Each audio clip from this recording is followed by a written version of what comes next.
Paagi nga tukang Governor Bambi Imano ang pagpaabot o pasalamat ni Engineer Hernan Balabat kinsa Supervising Environmental Specialist sa lungsod sa Initaw. Gumikan sa dakong tabang nga gihatag ngadto kanila sa buhatan sa Provincial Environment and Natural Resources Office nga giuluhan ni Engineer Prasco Valmoria.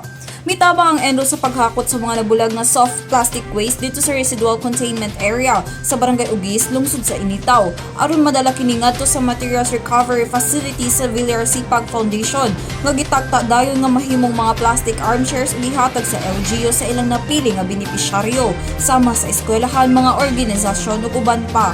Mukabat ngadto sa 1,103 ka kilo ang natimbang nga mga plastic waste gikan sa RCA kun hain natigom kini gikan sa tibok barangay sa nasampit nga lungsod. Sa maong gidaghanon moabot sa 27 ka mga plastic armchairs ang mahimo niini kay nasuta nga 40 ka kilo sa plastic waste usa makagama og usa ka bangko. Ang buhatan sa Penro parayon sa pag-aghat sa katawhan nga tigumon ng mga plastic waste kay daho kini kaayo og tabang sa mga kalungsuran nga mapalambo ang Solid Waste Management Program, makunhuran ang basura sa ilang palibot ug mahimong mga bangko, makatabang pa sa mga nagkinahanglan nga institusyon.